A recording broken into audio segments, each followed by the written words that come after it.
forte do Paulo Souza, Alexandre, começar com o nosso convidado, que ele fala assim, eu paguei para estar aqui, porque eu acho que é porque ele abriu mão de grana lá na Polônia, pagou multa, e tô feliz aqui.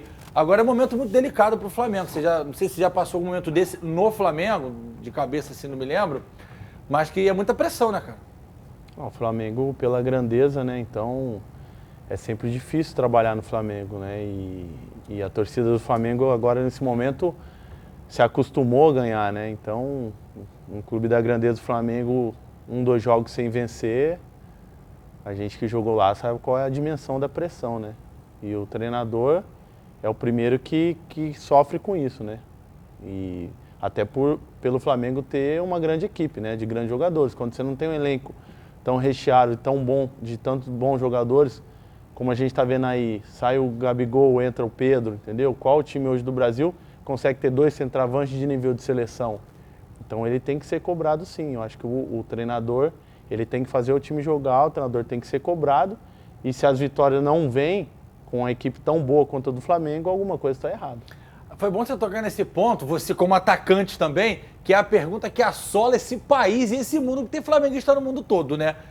Dá pra jogar junto Gabigol e Pedro? Você que é 9 de ofício, profissional, matador, leque gol, receba. Dá pra jogar junto? Eles já jogaram, né? Eles já jogaram. O Gabigol tem a facilidade de sair um pouco mais da área, né? O Gabigol é mais móvel, tem mais mobilidade do que o Pedro.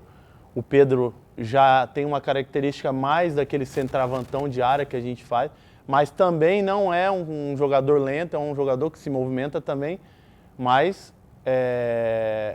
eu acho que dá para jogar sim. E o Flamengo, lógico, tem outros jogadores, né? Você vai acabar deixando alguém de fora, alguém bom de fora também, mas o Gabigol é um jogador que pode se movimentar bem. Eu acho até que o Gabigol prefere jogar assim do que jogar centralizado. Menos centralizado, mais solto ali. Mais solto, fazendo o papel de segundo homem do ataque. Eu acredito que... Eu acho até que ele pode até render mais, né? Do que não ficar... Se a gente vê só nesses lances aí, você vê que o Gabigol é um cara que participa muito do jogo, né? Eu joguei de centroavante, o Carlos Alberto teve algumas oportunidades. O centroavante não é um cara para ficar participando tanto de jogadas. Ele é para ser a última bola, né? Então...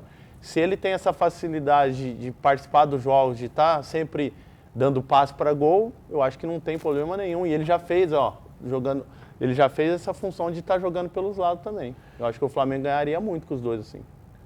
2 craques é muito mais fácil. Carlos Alberto, agora chegou a hora. Agora que na transmissão o Mauro César falou, desabafou com relação aos gols que o Gabriel perde, e a gente vai tentar aqui entender o porquê que antes ele perdia e fazia, agora ele tá só perdendo. Tá todo mundo comentando isso. Vale até pra gente balizar que quando você fala isso, não é nenhum tipo de perseguição com o Gabriel, nada disso. É porque, de fato, ele perde gols em excesso, apesar de fazer muitos também. Ontem, Carlinhos, se ele tivesse feito os 3 que ele perdeu, ele já teria empatado com o Luizão. Tem 29, maior artilheiro da história da Libertadores. O Gabi tem 26. Se ele tivesse feito, hoje ele tinha 29 também. Cara, falando assim, voltando só no assunto do que o Alexandre falou, que ele tem propriedade porque jogou na função.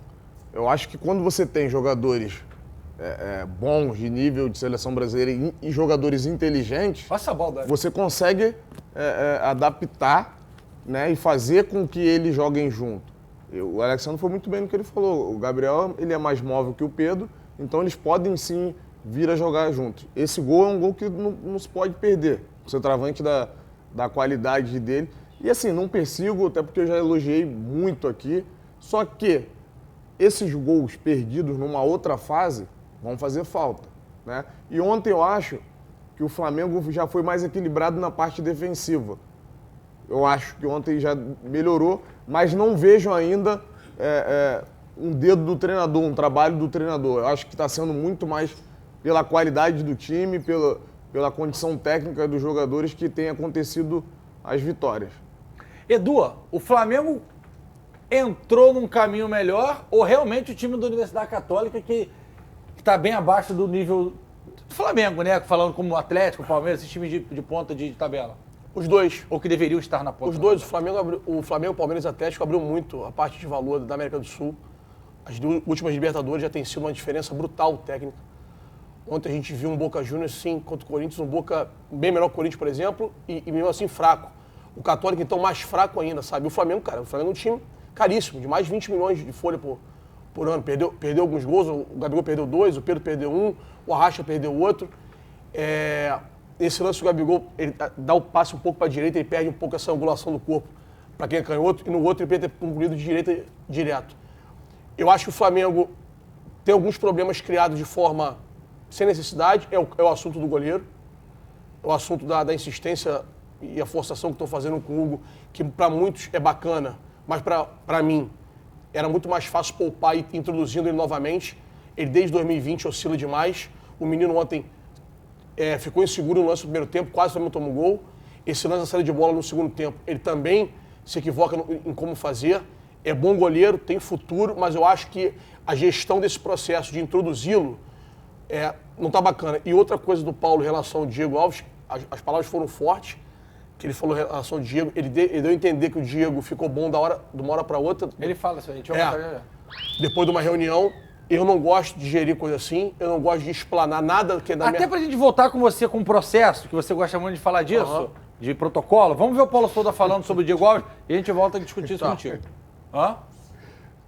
Porque nós temos um wellness todos os dias, onde um colaborador meu fala diretamente com todos os jogadores para poder ter sensações e perceber em que nível de dor, ou contrações musculares, ou dormiu bem, não dormiu, ou dormiu mal, para podermos ir ajustando o tipo de trabalho e as sessões.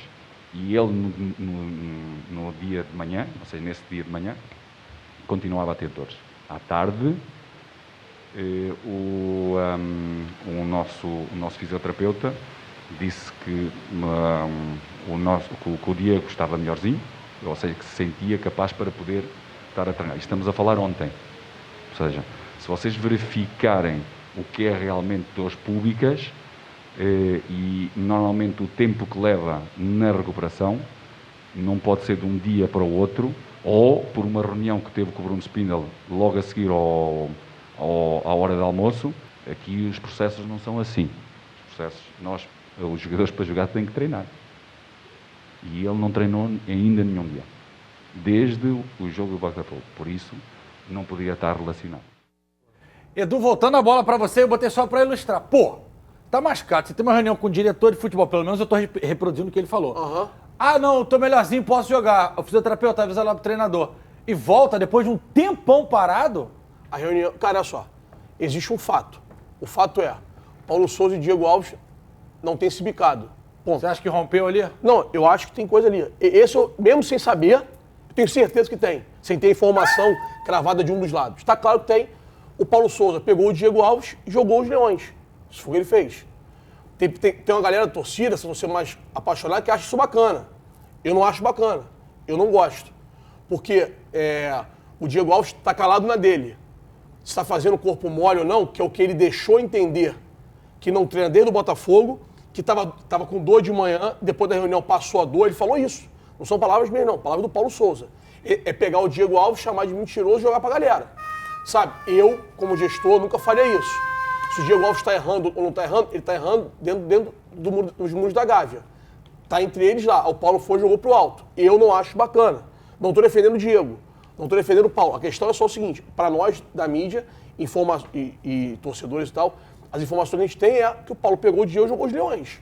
Fala, galera. Carlos Alberto aqui na área falando. Já que você chegou até aqui, se inscreve no canal, toca o sininho e ativa as notificações. Valeu, um beijo e aquele abraço.